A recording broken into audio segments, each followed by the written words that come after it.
And welcome and good evening, everybody. It is Thursday, September 2nd, 2021, and Star Trek Lower Decks Season 2, Episode 4, Mugato Gumato, is over.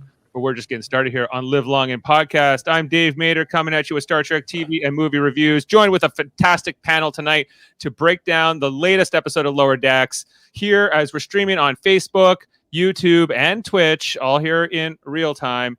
As you can also maybe listen to us in the audio version wherever you pick up your audio podcasts. Let's introduce our panel tonight. We'll start on in our top right-hand corner. We got Jaemeel Robinson. How are you doing tonight, Jaemeel? I'm doing fine, just fine. That's just fine. Just fine. Well, just fine. Okay, and then over to Davan, who's in our bottom left-hand corner for tonight. Davan, how are you doing? And are you excited to talk about this episode? Yeah, I mean, it's going to take a minute to get used to the bottom left here, but yeah, ready to go. Ready to go. Okay. Well, if you want, I can switch over here. Oh, it's fine. It's fine. Okay. Now in the bottom left-hand corner, we got there we go. We got Jeff Bader, my brother. How are you doing, Jeff? I'm good. Ready to go. Ready to talk some Mugatos? Sorry for stealing your seat, Jeff. No, I gave it up last week when I forgot this podcast existed. Uh-oh. Well, brutal on honesty. That note, yeah, brutal honesty. And a little grumpy, maybe. Let's get into this. Okay, so tonight's episode, as you may have surmised, heavily featured Mugatos, which were like an alien ape-like creature that was featured on Star Trek, the original series, in the episode A Private Little War, where it's constantly like attacking them. And famously, DeForest Kelley couldn't pronounce the name of whatever was in the script. I think it was originally called some kind of ape thing, and then it became Gumato, but he couldn't pronounce it, became Mugato. And tonight, that carries forward through the canon as Boimler explains all of the ways to say it. So I was reading up on the Mugatos. Did you know they have alternative pronunciations? Mugato, Mugutu, and Gumato? Isn't that neat and inconsistent? Yeah, I've figured out, Dave, that Boimler is you, especially for last week's episode. I'm Boimler? Yeah, you're Boimler. Only you would. Like, I think you have a plate just like Boimler had last week. I have a few plates like Boimler. Yeah, right. They're not from Boy though. Right. Boy's what I say now to save time. Yeah, exactly. Boy. It's cleaner that way, right? Yeah, it's cleaner that way. Yeah, like we got some more references and things tonight. Yeah, but it was so okay. So if I'm Boimler, Jeff, who are you?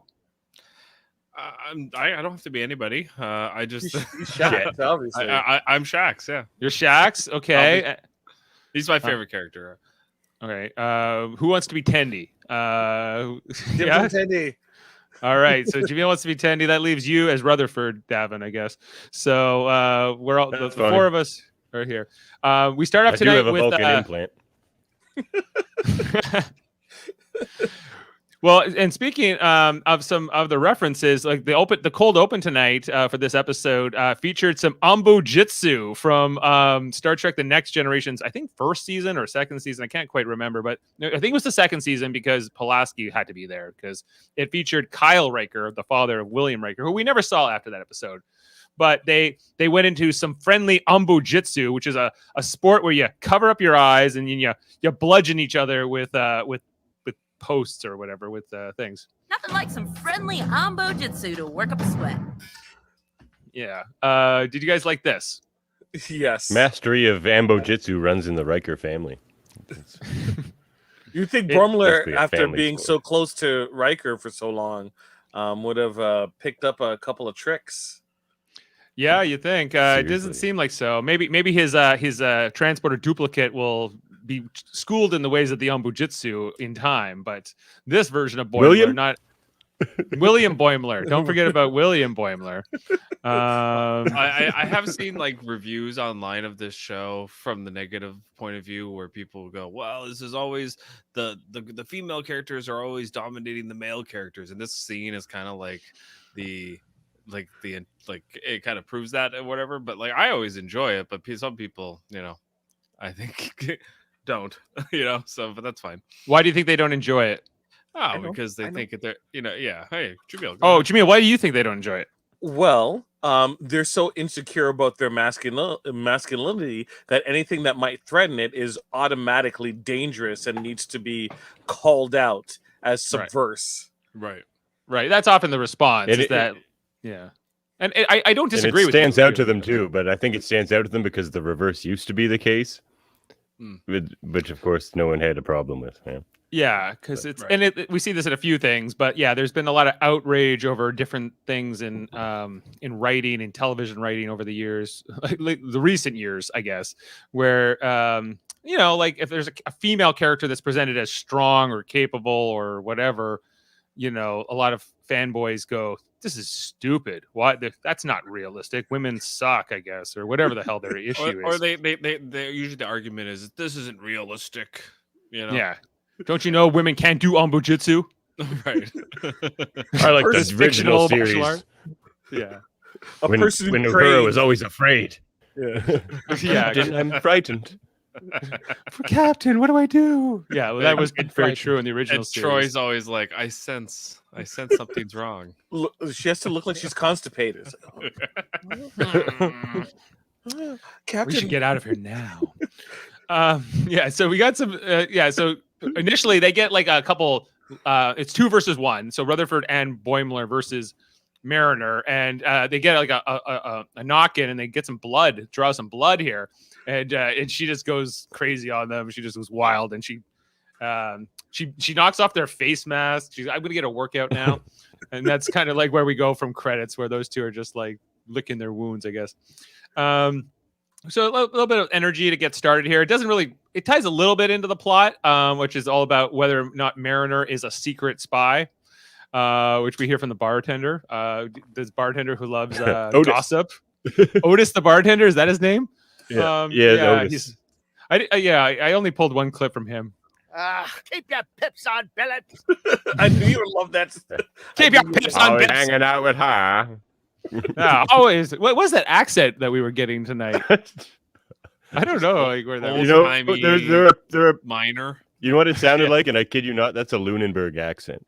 Yeah. Lunenburg, Nova Scotia. That's where they talk. That's where the Maters come from. Well, it kind of reminds me of Uncle Edgar. There you have Dave. And he was also Davin's Uncle Edgar. Right. Yeah. Right. Gold miner. Same side. Gold miner. Yeah. Renfrew, Nova Scotia. Yeah. Is that how we talk? I'm an old prospector. Gold in these hills. Keep your pips on the Yeah. And so this whole thing, and there's also this whole game they were playing in the opening, like when they come back, because it's all about compromise, and that's just before the bartender tells them this whole story. If both sides are equally unsatisfied with the negotiation, you can close the deal. Ready for final offers? I don't like it. I guess I can live with that. That's a compromise. Yeah.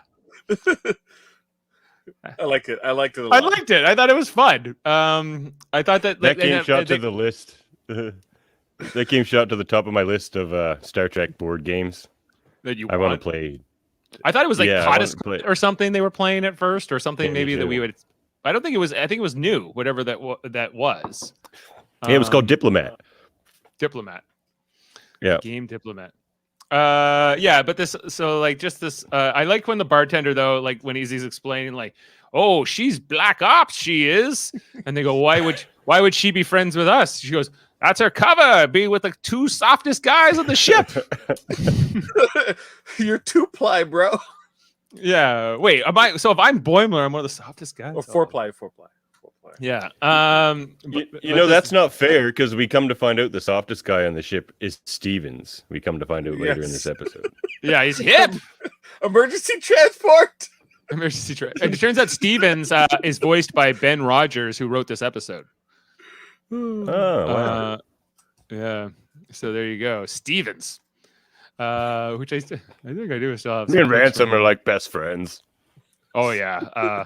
Oh, it's true. All hail ransom. I bow. I bow before thee, sir. I'm sorry.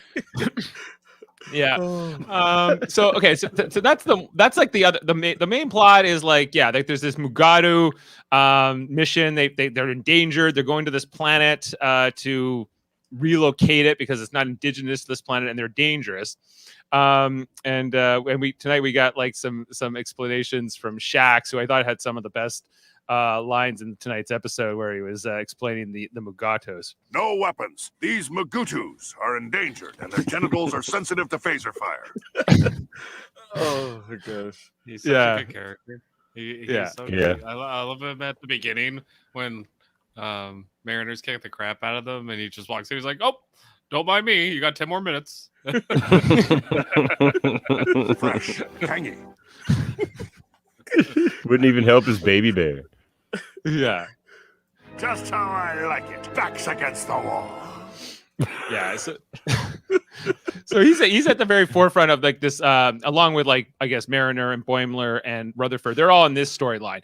Very separate from this storyline is Tendi, who's mostly paired up with Tiana tonight and some other crew members, as she's kind of assigned to the hard jobs. She continues to get like the difficult jobs that nobody wants, and it's getting the physicals from everybody who doesn't get their physicals, Stevens included.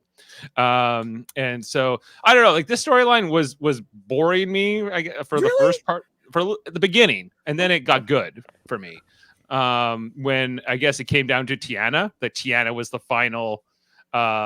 She was patient 008 or whatever. It's just a serial number. 0819, was it? Yeah, I have it here. I got we also got some names here tonight of like some of the other characters, including Jet. We got Jet's last name.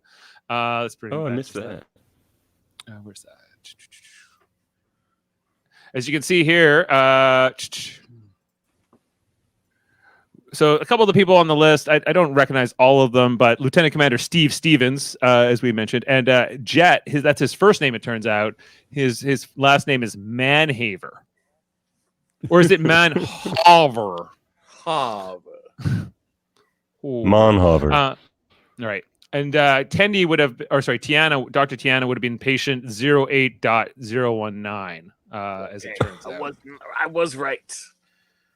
Yeah. So for me, like that story, I guess it was kind of funny, the montage where she was going around trying to get the different scans a little bit, like here when she went to the holodeck just to get people sort of like the worst times. Like, I guess this is kind of like a homage to like Captain Picard and some others who are famously never wanted to go to the doctor and never want to get their scans. They're like, why? We just have to go woo woo woo with the that's scanner. basically it. Yeah, we don't like it.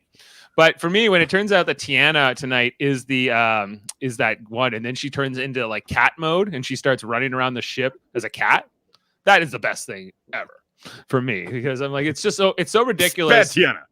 It's so ridiculous, but plausible, and also it's something they can do in the cartoon much easier than I think they can do in live action. Please do this in live action. When I picked you for this job, I was counting on you to give up. Well, maybe the old Tindy was a pushover, but a lot's changed since slightly earlier today. Yeah, when she was going on her things, and then she's like, wah! And she's running around the ship as a cat, and oh my god, I love it. It was great, but to me, it's like we can sum up that whole story in a few sentences, because like I know they were intercutting between the two a bit, but I definitely think like the story on the planet and with the away mission, and I guess there's also, it ties in a little bit with Captain Freeman's part of it, which is she blows up this alien ship where, you know, this guy who was so maybe I'm jumping all around, but let's go maybe at the beginning of the away mission when Shax and those guys get down there. Shax and it's Rutherford and Boimler, and they still think that Mariner is a Black Ops spy, a Section 31 perhaps, and so they're paranoid about that. Shax is going through his whole thing where he's tasting Mugato, or is it Gumato dung? Fresh, tangy. Yeah. They're like, well, you don't think you need to. Yeah. I don't know what that's. Yeah, we're going in the right direction. Yeah. And they find these Ferengis as Mariner's last outpost Ferengis with the electric whips and everything else. And they're mistreating these Mugatos, however we say it. And it's very sad, but so Shax confronts them and says, "You are under arrest, and where's your permit?" They're like, "Here's my permit to whip you." And then the big fight breaks out. And eventually most of the Starfleet crew get captured because there's like a transporter inhibitor involved. And ultimately it's going to come down to Boimler and Rutherford to save the day. But there's quite the battle here. They see like Mariner suck. It looks like she stabs him first. Stabs him first and like sucks his blood out. And they go, "Ah!" and they freaks them out. And now they really think that Mariner is his problem. Keep your pips on. Jeffy's yeah, and so we were just saying last week that we hadn't gotten a lot of stuff with Rutherford and maybe Boimler, and so they did kind of quickly address that here as they bringing those two, I guess, to have more of a prominent role here, and they did a good job. It didn't seem like it was kind of forced or it was like awkward. I guess it's canon that they're friends. It's canon. We've established this, or they know how to work well together too, right? Jeff isn't here. Damn. Okay, I'll say it again later on when he comes back. We got to push the canon. Got to push the canon. It's a good thing that Steve Shives isn't here. He never cares about the canon. So there's this whole period in the episode where they're kind of separated from like the rest of the Starfleet crew because they all get captured, and they're also trying to figure out what they're going to do about Mariner now that they know she's a killer or dangerous or whatever. They encounter this other alien who is basically a homage to Steve Irwin. I want to say he's like an Australian voiced alien who claims to be an expert on them and has written so many books, but then it turns out he's not an expert. No, I don't. Patingi. I've read 5 books on Mugatos. Wait, what? Yeah, I figured I knew enough to walk amongst them. See? I'm not one of their own. And that's the end of him. Poor Patingi. I liked Patingi too. I was hoping he'd stick around. Yeah. Yeah, Patingi. I think it was too quick. I wish there was like him yelling in the background, "Oh, the book was inaccurate. That isn't right." Like you just sort of like dismiss certain aspects of it. Yeah, he's a Tellarite. I couldn't quite tell what species he was just from the drawing, but it makes sense he's a Tellarite. And then we saw 2 Denobulans earlier. We saw Denobulans. Cool. They went blowfish tonight. That was early in the episode, right? That was before they got to the planet, to Frylon 4 or whatever. So like, I just like little things like that they throw in. Like I think it doesn't mean much to maybe a casual. I don't know how much this show has a casual audience or versus like a Star Trek fan audience, and what that experience is like for them. Okay, speaking of that, sorry for the slight tangent, but isn't a show what we've been seeing with television shows as of late when it comes to sci-fi, high concept fantasy television? And what I mean by that is Star Wars, Marvel, Game of Thrones, etc., is not that what is the casual audience? A casual audience is a casual audience, but what we've seen as of late is the secondary market of kind of filling in the gaps. So you have this program that you are currently watching, thanks for watching us, and other stuff like New Rock Stars and other podcasts that kind of create a secondary market of information where they kind of fill in those gaps for those casual individuals. And you see the numbers there. You have hardcores who wants to reaffirm their knowledge, and then also people who are casuals who are learning, who are able to like get the wiki of what they're watching, so they're able to watch something and receive it on different levels. Like people don't know Marvel like comic history as much as like the hardcores, but they'll watch the movie, they'll enjoy it, and then they'll do the deep dive, right? And they're building a fan base off of that. Who knows if Lower Decks is doing the exact same for the Star Trek universe, and we just don't see the results of it yet. So everything that we're watching is obviously canon, just purely canon, all canon. Canon, all canon. Shax is back.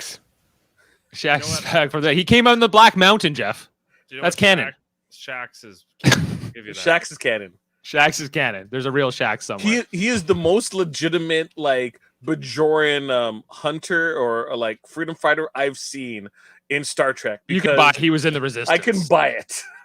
You do know about that the Black scene. Mountain, right? The what now? The Black Mountain is a spiritual battleground. Your soul.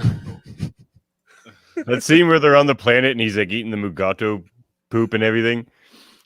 Like every scene that's just him, it's like he's running super fast and doing all this like action Rambo moves and stuff. But then like they pan out and everyone's always like right behind him. He's not getting at all any further ahead of them at all. Yeah.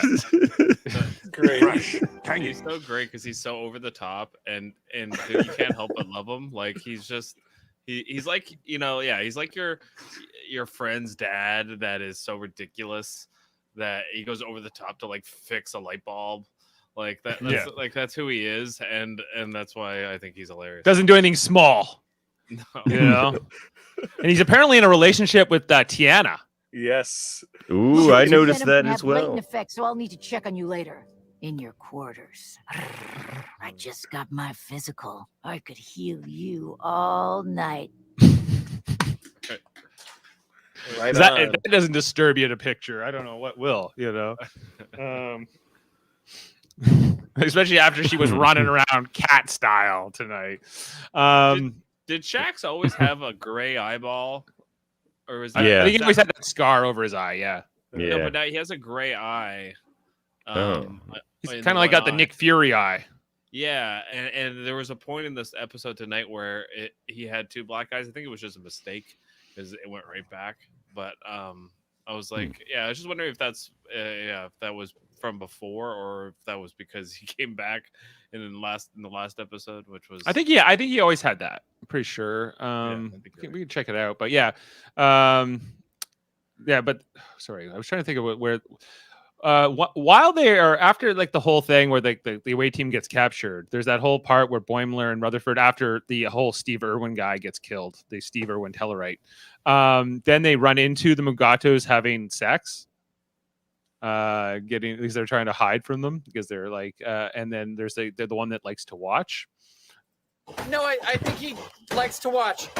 What you guys think of that? Boimler seemed to know a lot about Mugato mating rituals. Maybe more than he should. Yeah, it was great. It was. I thought it was a good scene. Yeah, it was funny. I think it was a fun thing in this episode that like Boimler's kind of like this villain that they're running from kind of throughout the episode. And you mean Mariner? Mariner. Yeah, sorry, I get them messed up sometimes. Yeah, I don't know. I enjoyed that. I kept thinking, on that mention too, like we hadn't talked about this in any of the previous episodes, but why the name Mariner doesn't, like, because we assumed that it was her father's name, like that the Admiral was Mariner, but he's not. He's Admiral Freeman. So that's, and he is the dad of Mariner. So how did she get that last name? Probably her mother's maiden name. That's good. That's one theory. Maybe she was married. Yeah, that's a theory too. You know what? Actually, I could see that with the character. That's right. Yeah, I could see that with the character. Whereas, season finale, it's like, this is I'm come to see my wife, and it's like wife, and it's like some Klingon or something. Some guy named Mariner. Yeah, it might not be a guy. Or a spouse. Yeah, that's true. Because we know that Mariner is into everybody. She's got all kinds of types, like she told us last week. The Traveler's last name is Mariner. Sexy bad boys, I think, were her type, right? Yeah, sexy bad boys like the Traveler. One of her types. Why can I never? Oh, there it is. Gotta warn you if we're gonna be meeting up with a sexy bad boy. That's my type. Well, one of my types. Oh, I'm always dating bad boys, bad girls, bad gender non-binary babes, ruthless alien masterminds, bad binars. bad binary. It's probably the outrageous Okona's last name. The outrageous Okona. Can we bring him back? Oh, for Billy this? Campbell, man, he's still acting. He's out there. The guy who was almost Riker. Yep. Yeah. Nearly Riker. He was the Rocketeer. Yeah. But this whole thing where like eventually Mariner runs into Boimler and Rutherford, they kind of resolve this whole thing that she's not a Black Ops spy, and they kind of like she started the rumor because this is how her defense mechanism to not get close to people, I guess, or whatever. Jerky guys. Yeah. That's exactly how a secret spy would deflect that accusation. I would just like to point out. So not proven yet that she's not. Not proven. Not proven, but she says you guys have to be the badasses now and save the day because she gets her foot caught in the trap, and then the Ferengi capture her. And so recruiting more agents for Section 31. Oh, this is all coming together. There you go. I'm onto something here. Right, but like I do like the payoff. Well, okay, so when the Mariner ends up in their thing, I like how she points out to them that they don't really need to be doing all this. You know, you guys can just replicate stuff, right? Like the stuff you buy with Latinum, you can just replicate. You guys are dumb. You guys are dumb. What's with you guys and your Ferengi? Again, this is another commentary on Star Trek that it's like why this doesn't make any sense. Why are they so obsessed with something that they could easily recreate with just one tool? And they're more evolved. Remember, that's what the evolution of the Ferengi made them do. Apparently, according to the prophets.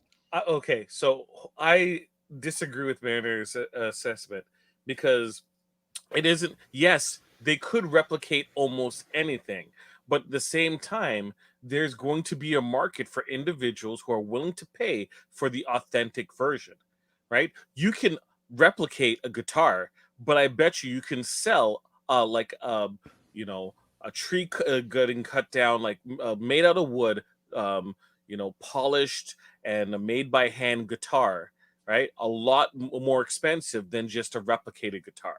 So yeah, Kivas Faja would be all over that. Like those, we saw that collector in the Keishon, His Eyes Open, right? So like something that's rare. You can't replicate the only Willie Mays baseball card or whatever, right? Like that, like Jake gave to Ben Sisko. So yeah, that is a good point. On the latest episode of Locutors of Trek, Economics just went up the other day. That scarcity will still lead to some market, right? Plus, there's obviously things you can't replicate at all. Yeah, platinum. I think it's also kind of like I kind of think about it like music, right? Like, you can have the MP3 file of the Sgt. Pepper Beatles album, but wouldn't you much rather have the original press from 1967 in England? It's been played a bunch of times by different people. You get that history. You get to hold it in your hands. It's different. It's the same thing, but it's different. It's the same, but different. Well, yeah, like if I sentimentality becomes the currency. If I had this versus like the real prop, I guess from the show, it might have more meaning. So I think we all know that there is an answer to those things, but I guess Mugatos you could clone them, but not replicate them. Yeah, and but like, are the things that they do, the tactics they use, the whips and the bad things, is that justify, what their pursuit of greed, acquisition, whatever? Probably not. No. What if I told you? What if I told you you could earn 150% more Latinum with live Mugatos rather than dead ones? See, I like this because that's what they're doing in parts of Africa and South America to try to conserve wildlife and wild fight spaces. Poaching. Fight poaching, turn them into tourist spots. Right? Like that's probably the best way to combat it versus like, do you have a permit for this poaching? Yeah, they hire the poachers to like stop new poachers, basically. Yeah, just and pay them to be rangers, and there you go. Right, but I do like that they won this without like having to charge in firing phasers or beating up these Ferengi, that they could just talk them out of it and get everybody. Nobody died. Well, I guess that the Steve Irwin Tellarite guy died, but he's the only casualty, right, of the episode. I think that we see, and he kind of had a No, like, we lose a yellow shirt earlier we? on in the episode. It gets gored to death by a Mugato. Oh no! Right before Rutherford pushes Boimler out of the way of that laser shot. Right, and there was also that alien guy's ship. That was the other casualty. We got by the lowest tractor setting. That, which is kind of like the third storyline, which is Freeman and her trying to make up this guy that she broke his ship. Not interested. Don't hail me again. I could kind of use. I had a bronze pineapple, and I could use that. Yeah, he's just like looking. He's easily a con artist, and it's played out that even before the reveal, right? Which Admiral Freeman tells her, like, oh yeah, there's some guy who like is working an angle where he steals stuff from Starfleet by getting his ship destroyed by tractor beams. It's kind of a brilliant plot. I like that. My whole life was on that ship, and playing to the guilt and taking advantage of like the good nature or of the Starfleet crew, Captain Freeman in this case. Did that, like, to me that was like not super engaging, like, but kind of some throwaway stuff. It was a half a plan, because how are you expecting to get away with it? Any ship that you try to pull this on, most likely, like especially a starship, are gonna be able to outrace you. You can't like outrun them at all. Right. Yeah. Like it's I don't know. It was kind of funny, but I don't like. It was also as well for me. And I think those are all the main plot lines. We kind of broke down all of the stories. Yeah. But I do like that. I think overall, the main thing I liked about this was that they solved the problem with non-violence and not with the Force. And very Starfleet. Not with the Force. Not with force. Okay. No. I was about to. We got some comments here. Jody Simpson saying, this season just isn't doing it for me so far. It's getting boring to watch. This episode was not that good. Jeff is barely audible. I need to boost his mic. Try now, Jeff. No. I can barely hear you. Yeah, it's true. We have hi, John DeVries. I got a great idea. Star Trek Online Mass Effect. I do play Star Trek Online, John. Have you played Mass Effects? Is that a game? Yes, it is a very, very big game. Never heard of it till this moment. So, how to describe Mass Effect? Mass Effect is more or less like a spacefaring game where it has a very detailed and communication tree. So you make decisions throughout the game that impact later aspects of the game. You can approach situations by various means, like be more aggressive or not, or let people live and pick and choose. And okay. So there's more like real world choices and consequences. And it started off with the trilogy, which had an additional portion, but some of the decisions from the first game carried over to the last game. So now it's kind of like an action RPG, first person shooter, but at the same time, if they took like a Star Trek point of view with it, it would actually John, we're on the same page. I think that would be awesome. Yeah, well, like I'm a big fan of that game, and I think it needs like sort of a next generation to it, Star Trek Online, or like sort of like more, I guess, bringing the next era of gaming into it, because it's a great platform, but could use a bit more. It's not interactive enough for me with other people. It's you're in your own world too much in that game, and they need to bring it more into the World of Warcraft style if they want to keep doing that format of game. But yeah, it's just not interactive enough for me. I loaded it up and played it for like 2 days. I don't know what Convoy is The either. tallest Ferengi possible. You're the tallest Ferengi possible? Yeah, which was only like 5'7" or something like that. But You want to be like he still looked really tall. basketball playing Ferengi? Yeah, that's what I was going for. I don't know what Convoy is. Is that a game? I don't know. He's saying 150 real trucks go around the Winnipeg Convoy for the Manitoba Special Olympics. Okay. Okay. That's a game? Okay. I know the song Convoy. It's a hell of a song. Yeah. We got a comment here from the Puffy Taco saying he disagrees with Jody Simpson and he thinks the season has been fantastic. Like this specific episode, I don't think I've laughed as much for any episode. I thought the animation was fantastic. They did a great job with it. And it's very subtle, just their movements and it seemed like it was captured. There seemed to be a lot of energy in this episode. Honestly, their animation budget from first season to this episode seems vastly improved. Like even the action in the opening, the cold open was pretty. It was pretty smooth and where I think in the earlier season they would just cut away pretty early, and you just see the aftermath. They were able to show a lot of action. I'm digging it. Jaemeel, I think it's pretty clear why.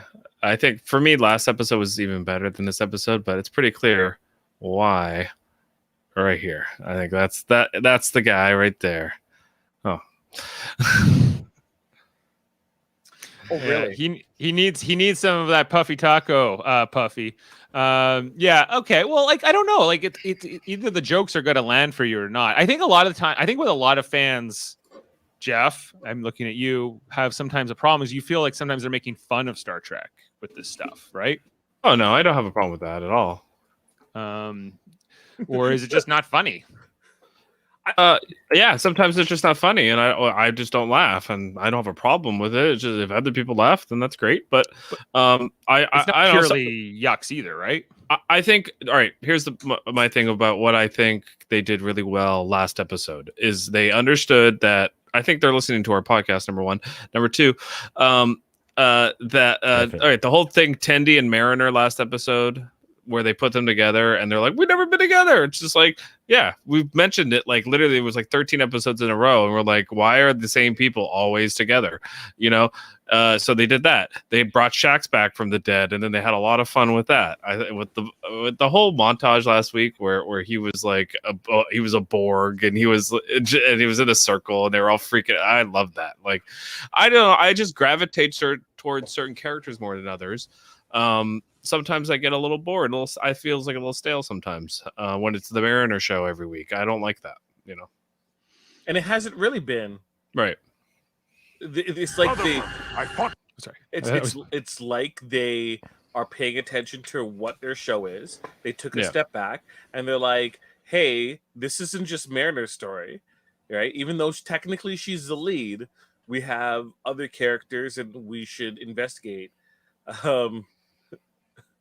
Well, Jody just finds the writing weak, and Jody, if you don't like the show, you don't like the show. Like I don't know how to make you like it, but it's it's a mind meld. I guess what are you looking for in the writing is really the question. Are you looking for more comedy or more drama or more interactions with the characters or more interesting plot developments? Is sort of like what is it lacking? Is my main question. Because it's a comedy show, Dave, right? Like that. This show is meant to make you laugh, kind of like a Simpsons or a Family Guy in the Star Trek motif, right? And sometimes there are episodes where I'm not laughing, you know. So those ones kind of go down for me, you know. But then, like last week's episode, I watched earlier today, I laughed a lot, and this one too, because Shax is I like him a lot. So when he's on the screen, I automatically start laughing because he's such a ridiculous character. And I love ridiculous characters. Like one of the things I find annoying about shows like Family Guy is that it's a friggin' joke at you every friggin' second. They're hammering you with a joke. And I'm like, You know, what I really like about Lower Decks is it reminds me a lot of like what The Simpsons was, especially in like their first 5 seasons, where like these characters still can care about each other, and they don't have to be just like cynical and rude and mean to each other because it's comedy. So you agree with the South Park guys about their whole critique of Family Guy? That's exactly what they South Park was also guilty of that, isn't it? Well, no, South Park... I think like with South Park, the characters genuinely care about each other. It's just that look, Cartman's an asshole, like straight up. They don't care when Kenny dies. They explain it Kyle does. time. Well, only Kyle. Sebastian. He used to anyway. yeah, he used to. Yeah. I don't know. Like I think that's the thing with Lower Decks is that it's in this sort of middle ground that they, you know, like I don't think it's all every audience member I think is coming with their own expectations for it. Right. So for me, it's like this is Star Trek, but it's got more of a comedy vibe to it. You can be a little bit more playful with it. But it's still rooted in the fundamentals of Star Trek, and the message is definitely there for me.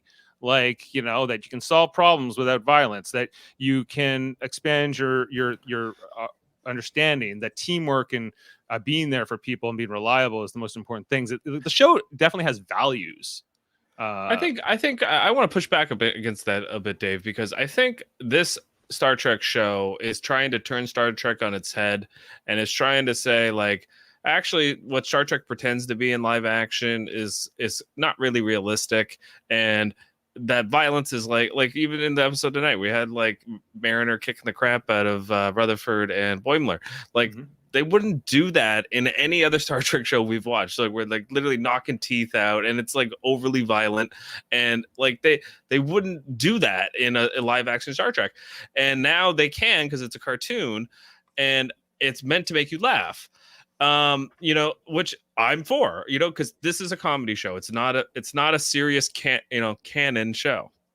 It is actually. It also kind of alludes to, or it shows us some of the things that they only really alluded to in other Star Treks. Like there are times when like they've talked about how Jadzia and Worf were tearing each other up on the holodecker. We just don't see that, but you know, on Lower Decks we would see that. And like I as a canon enthusiast and the one who cares the most about it, like if there was something if I felt like they were disrespecting it, I would be the first to call it, but I don't think that they do. The canon Karen, Dave. The canon Karen here, Dave. I like the little details they stick in there too. Like some episodes are funnier than others and don't have the best story, but you know, have a lot of laughs or a lot of cool little details. Like that diplomat game. I love that. I'm going to talk about that all the time. Well, how about we try, since we talked about the whole episode, maybe we can get into some ratings here and break this episode down and see what we can get. Jeff, we didn't get your rating for the last episode, so maybe we can start with you for that. For we'll always have Tom Paris. Will we though? Will we? He's frozen. Okay, then we're going to come back to Jeff.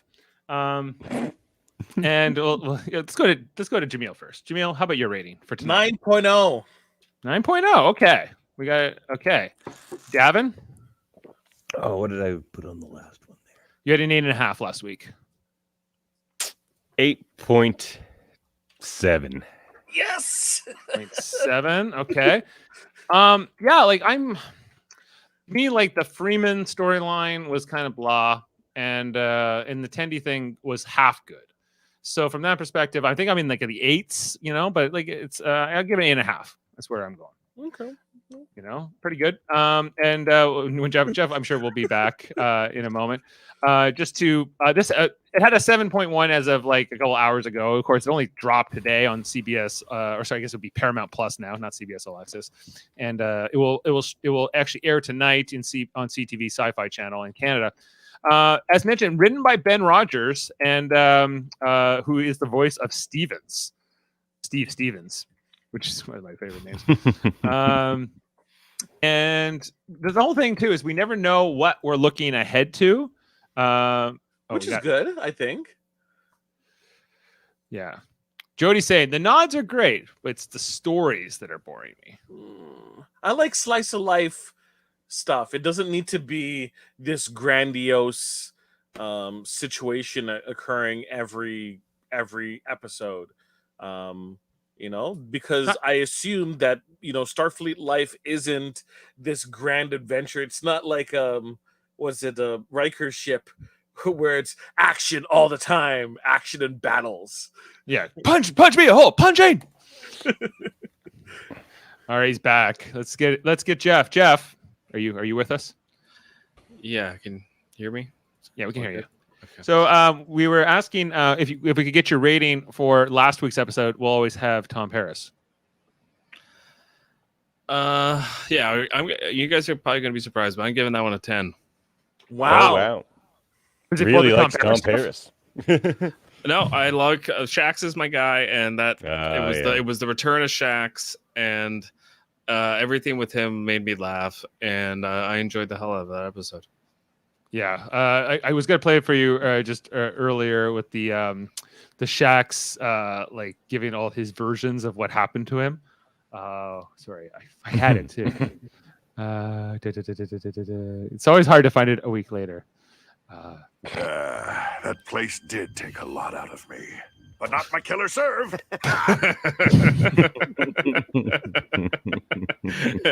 like the part where the guy asked him like if he was dead or whatever, and he's like, "You don't bring that up, and you leave right now." And he's like, prepare for reassignment.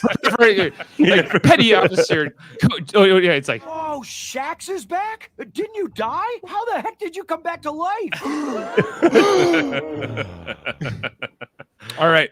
But Jeff, Mugato, Gumato, tomato. What do you give this? I give it an 8. Okay. That's decent enough. Yeah, it was good, but it was like, again, it had just enough Shax for me. So I'm the one that's high on this season, it seems. Or overall. So far, well, actually, no, you're averaging 8.5 right so far, and I'm an 8.2, and yeah, it's like we're not. They keep getting better for some of us, or at least all over the place. Yeah, no, but I'm enjoying the show. This is one of the podcasts I really look forward to each week because it's it's only not that I don't look forward to them all, but this one is special because it's only like a 22-minute watch, and then or whatever it is, right? And then we jump in here and we talk about it. And of course, Davan, always lovely talking with you. Family time. Yeah, Jody thinks you are right about being high on this season. Yeah. Smoke her up. Okay, the average tonight was an 8.6 for the four of us, so not bad. I'd say like the lowest episode we had so far this season is the first episode of season 2, which we collectively came in at a 7, and like the lowest episode ever for us on the panel is the original pilot, Second Contact, which is at a 5.9. He's got the characters from tonight's episode. He's got the figures. Who did? Sam He does. Look. Oh, he's got a Mugato. There you go. Give me your profits. Give it. One criticism of this episode, I wanted to hear some rules of acquisition, and the fact that it was never brought up was kind of disappointing. No, we just get. Well, funny you mentioned that, Jaemeel. Is on my podcast I teach a course called "Avoiding Eternal Destitution for Humans," where I go over the rules of acquisition at length. So very interesting. And I believe you just did on rule of acquisition number 7: keep your ears open. It feels like it should be 1 for the brain. Yeah. So over on Locutors, once you have your money, never give it back. Yes. Yeah, that's obvious. Yeah. So over on Locutors of Trek, you just did a new one on Trekonomics, right? Yes, we did. It's up. Yeah, it's been up for a few days. Yeah, Good check times. that out. Yeah. What conclusions did you draw? Avoid the eternal destitution. Well, one of the conclusions we drew is that the Star Trek future, at least its economic future, and its sociological future and all that stuff, isn't so far-fetched as it may seem. In fact, some of the more dystopian views that you see in sci-fi tend to take a more extreme event than the Star Trek future does, because what we kind of lay out what is laid out in the book Trekonomics, and we try to lay out on the podcast, is that the Trek future is sort of the business as usual future. So it's a very optimistic episode of a very optimistic podcast in general. So good times. All right, well, check that out over on wherever you listen to your audio podcasts. Locutors of Trek, which features Davan and Dave, another Dave, not me. No, yes, there it is with the We need the logo so we can move the screen aside and send me the logo, and I can bring it in each week. So anyway, yes. I'll just make Davan big, and he can hold up the stick. That was great. That was great. Yeah. All right. So also here on Live Long and Podcast, we talk about Star Trek multi times a week, whether you catch us on Facebook, YouTube, Twitch, or wherever. We are on Monday nights. We do Star Trek, the original series. We watch it every episode with our dad, Jeff and I's dad, Ted, and Jody Simpson and Adam Woodward on Monday nights. We've only got about 9 left. We're watching every episode, not in order. Check us out. We watch a random episode and break it down. On Tuesdays, we talk about Star Trek Deep Space Nine. Jeff Mader, Jaemeel Robinson, and the Millards, the tag team couple. Davan's also sat in on the panel as well in the past, and others. We talk about every Deep Space Nine episode in order. We just did Rejoined the other night, which was from the 4th season. So follow us along every Tuesday. And then we also have done Star Trek Radio Theater, where we do the script reads, and we also cover all the new shows, like we are covering Lower Decks. And we're going to be covering Picard and Prodigy and different things as they will be coming out. Who's covering Prodigy? Oh, did you guys see that you, Jeff, Prodigy intro that came out yesterday? Yeah, we all, actually Jaemeel and Jeff and we all watched the intro last night, and we had it was 2 minutes of a ship flying. It was 2 minutes of a ship flying. Let's be real. Yeah, I know. I was all about it. I did. I'm all about them ships. I love ships too. I could have used a couple words on the screen, maybe the cast or something. I don't know, but that's just my little. They'll wait for Star Trek Day, which should be in a couple days, should not? Yeah, maybe they're going to add that eventually. But yeah, I am interested to see what more comes out in Star Trek Day, which I think is September 9th, if I'm remembering right. There'll be a whole bunch of announcements on Star Trek, and we'll be talking about those on the different podcasts. Also, check out our other channel, Super Mader Brothers Podcasting, where we talk about scripted and reality TV shows that are not related to Star Trek. We'll be on actually tonight at 9:30 p.m. to talk about the live eviction for Week 8 of Big Brother 23, as either Sarah Beth or Kyland will be evicted tonight. Who knows, Jeff, who will be evicted? It's a big mystery. And so we check that out to see our coverage later on. We talk about that on Sundays, Wednesdays, and Thursdays. Plus, on Saturday, we'll be talking about what's it called? Shang-Chi and the Legend of the Ten Rings at 11 a.m. Eastern. I know Davan, you're off to see that shortly, right? Yeah, I'm leaving in 10 minutes. Yeah, he's leaving in 10 minutes to go see it. We're seeing it tomorrow in IMAX when we'll be covering that 11 a.m. Eastern on Saturday morning. Plus all of our other Marvel podcasts you can check out there in our different playlists, on our different content.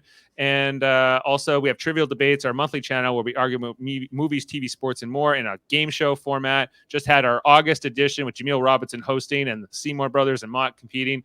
We'll be doing one at the end of September. I know Max Duda will be in on that episode, and we'll get the rest of the panel figured out. I still got 28 days left to figure that out. All right, so I think those are all the shows. Also, check out my son Eamon's podcast, Let's Talk About Fighting Games, where you can listen to on all of your audio podcast streams. Okay, well, I know, Davan, you got to get going to your movie. We hope you enjoy meeting the real Mandarin, and love to get your take on that, too. So, oh, man, if you ever need a Marvel encyclopedia, just give me a call.